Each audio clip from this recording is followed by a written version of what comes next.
It was like 3.5 hours, and they were starting to close up, and he was finished with his burger, just sat there, and I'm like looking around, like, okay, did I get the job? Like, what's going on? I don't need the job, but did I get it? What's going on? And he goes, I'm not going to hire you. It's like, okay, well, thank goodness I didn't need the job because I'm already doing stuff here in Manhattan. He goes, hello guys, welcome back and thank you so much for being here. What's going on, guys? I am Jade. If you're new here, please hit the like button and yeah, let's just start. You guys just heard Erika Kirk basically saying, oh, she didn't need the job and blah blah blah blah. First of all, let me say shout out to Candace Owens. Candace Owens is taking the entire week off next week. And boy, if I were Erica, I would be like nervous. She's taking a week off just so she can get all of her ducks in a row because she's planning to do not necessarily like Brigitte Macron's docu-series, but she's gonna do like a mini series about Erica. Can you just imagine what she's about to uncover? Yeah, if I were Erica, I'd be a little bit nervous, but what do I know? But you guys just listen to the part, a little clip that I played just now about how Erica basically landed Charlie Kirk.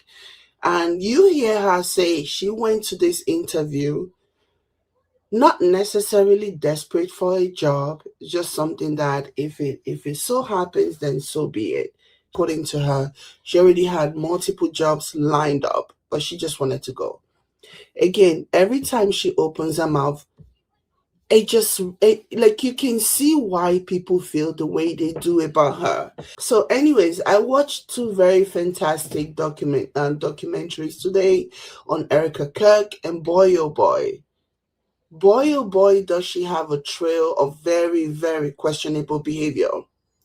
And one of the things that stood out to me personally is how Erica's persona and values tend to change depending on what role she is playing or what persuasion the man that is in her life in that moment is pursuing. For example, Erica, prior to landing Charlie Kirk, I keep saying landing Charlie Kirk because that's basically what it is. Prior to landing Charlie Kirk, Erica was very much centrist based on, some of the things that people dug up, some of the information. She struck me as someone who was very centric, okay, had some very liberal like views, like, for example, wanting to legalize marijuana and even seeing profits and financial incentives as a pro as to why they should probably legalize marijuana. She was very pro marijuana at some point and very open to debate. Okay. She also didn't have an issue with pornography. That's another thing that I discovered based on some of the things that were exposed about Erica.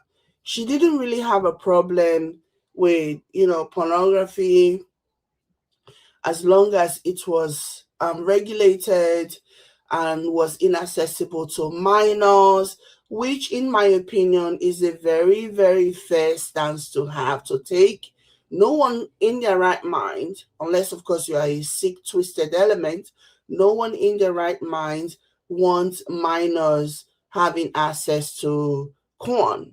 If you know what I mean, unless you're, like I said, a sick, twisted element. So, I mean, it's fair to say that. And then she even said, oh, do you, as long as you're not, do whatever. Which, when you then compare that to her stance, when you then compare that to her views after she met Charlie, it completely changed. So much so that in one of her appearances with Charlie, in one of her appearances on Charlie's show, she and Charlie agreed that Erica, was more conservative than Charlie. Like my mind was blown when I watched that interview, when I watched that show that she did with Charlie, and she was talking about how she's way more conservative than Charlie. Like, going from having a fairly mild and even centrist views on things to being so far right that you are even more conservative than Charlie freaking Kirk, of all people. So what that tells me personally is that Erika is willing to change her stance. You know how there is this saying that if you don't stand for something, you will fall for anything. I personally feel like that's very much Erika, you know. So and again, it just goes back to what people are saying about her. Like, if you don't, she is very much the kind of person who doesn't take a particular stance on something. She will just change her mind and change her views as long as it's what's gonna benefit her in that moment, in that situation. You know what I mean? And this makes it all the more likely the conversation everywhere you go, like on the internet, around whether Charlie was just a mark to her and that she was Charlie's handler. I have seen people refer to Erika as Mossad, someone who was basically planted to come and, do everything, do whatever it takes to land this person, to get this person to fall in love with you, so that you can, be very close to them, so that they can use you to manipulate the person, the decision, in the best interest of whatever organization that you are um working for, essentially. So it's kind of hard not to see this argument, especially when you really delve deep into Erika's life and you see some of her stance and what she stood for back in the day and what she now stands for. It's kind of hard to not see that there might be some truth to the narrative. So let me go ahead and play some of the videos. I have credited the places where I got these videos. You can go and check it out. They did a fantastic job. Just highlight, like, some of the things that I saw were just mind blowing about Erika. Like, it is so wild to me, guys. It is so, like, you can't see this and not think that, wow, okay, what was really Eric? What was she about? What was her game? What was her goal? There is no way that you can watch this and not reason it from that angle and not really think, okay, maybe people who are saying that she was his handler without him even knowing it, maybe they have a point.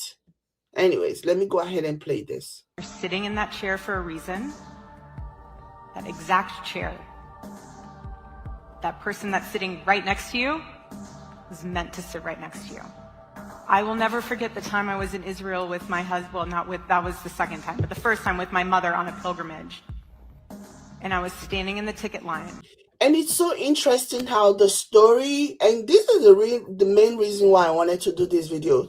The reason why Erika, sorry, the situation, how Erika, the story, I should say, about how Erika and Charlie met, is always so different. Each time she tells it, it is a different story. It is amazing. Listen. And I remember sitting in that chair for a reason. That exact chair. That person that's sitting right next to you was meant to sit right next to you. I will never forget the time I was in Israel with my husband. Well, that was the second time, but the first time with my mother on a pilgrimage. And I was standing in the ticket line. And I remember looking behind me, and in the snake of the ticket line was a guy who looked very familiar. I had no idea who he was. And I told my mom, this guy looks so familiar. And as a typical mother, she said, go and say hi. No. We were late for our flight, and I'm not going to come off like a crazy person that's just weird. That ended up being Charlie. After their quote-unquote... So she claims that the first time that she met Charlie Kirk was in Israel. She didn't make contact. She just noticed him, and her mother encouraged her to go say hi, and she said no, blah, blah, blah. Okay? So what is interesting is that when she went on to tell the story, every other time that she had told the story, she doesn't include that. it's like she just tells people whatever they think they need to hear. Okay, so how come when you met Charlie again, how come you didn't say to him, "Oh, I saw you one time in Israel"? And to me, I'm sorry, I'm a very skeptical person. I always look at things, I don't just take things on face value. I find it a little bit too coincidental that she met this person one time in Israel and another time, and it's like I would even be surprised if this was a situation where they were basically stalking him and they were following him around. Anytime they knew he was going to be somewhere, they will buy their tickets and go there. That's how this is giving. Imagine proceeding to say in another instance of how they eventually made contact and started talking. Imagine agreeing to do an interview for a job that you did not even really need. To me, that is giving somebody who is trying super hard to like make contact with this person. That's what this is giving. Like, she really, really wanted this person to like notice her, and she was willing to do anything, even take an interview that she did for a job that she did not even need. That's giving stalker vibe. I do not think, for me, I think that coincidence of her and her mother seeing Charlie in Israel the first time, I think that's just weird. That's too much of a coincidence for me to accept. Anyways, let's listen to how she and Charlie tells the story about how they met. Met Erika for the first time. I met Erika for the first time at this office, Turning Point USA office. So we met at the office opening, the Turning Point headquarters office opening, the first one, August 2018. And I had no idea what to expect because I was coming into the office from the standpoint of they were potentially going to hire me. And I knew of Erika. I saw Erika. And we had a very brief meeting at the office. And then I had my first conversation with Erika. He'll tell it differently, so I'll tell you from my side. I was in the Hamptons. I get a random DM on my phone. I have zero service when She says, "I'll tell it my side," but she didn't even do that. If she really wanted to say my side, she would have started from where she said she met Charlie in Israel where she was with her mom. So she's not even telling the full picture. Why is that? I'm out there, and all of a sudden this DM flashes up, and it's like, Charlie Kirk DM'd you. Because it's so Charlie. August 31st, 2018. Hey, shoot me a text at, and gave me his number. I didn't respond for a few days. I Instagram messaged her and said I urgently needed to meet with her. And she said, why? And it was partially a job interview. And When another reason why I'm willing to keep an open mind with regards to how they met and the circumstances surrounding it, and why I'm willing to keep an open mind as to the narrative that she may have been planted to be in his life, is because she is not like under a different circumstances she will not be his type. Like I even saw in the reference that I made, the really awesome videos that I am crediting here, they even went as far as going into her dating history. And under normal circumstance, Charlie would not even make the cut when it comes down to the kind of men that Erika had dated in the past. Like both men, the men that we know with Erika, the men that we have been told Erika has dated, they all look exactly alike. They look similar except for Charlie Kirk. Charlie Kirk looks nothing like the man that she typically dates. So again, that just tells me that this can't be something that was done out of love. This is just my opinion, okay? This can be something that this was not about love. This was about power. Even if she's not Mossad, even if she's not planted, even if she's not some type of honeypot or whatever, it is so obvious that this has like money, power, influence written all over it. Like Erika was into a lot of things. Erika even did amazing. Erika even auditioned for the Amazing Race.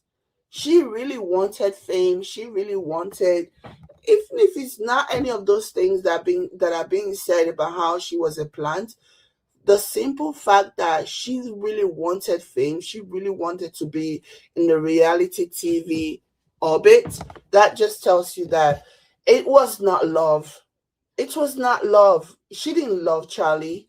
She just saw Charlie as someone that can give her everything that she wanted. And again, this is me just saying that, and this is, if at all, this is not all of the conspiracies that people are basically saying, that she was planted, that she was his handler or whatever, and Charlie had no idea. So yeah, it's really unfortunate, but I don't want this video to be too long. We might have to continue this, but if you want to go check out the videos, just follow the link and go check out the videos. Let me know what you guys think in the comments. I'll catch you later. Bye.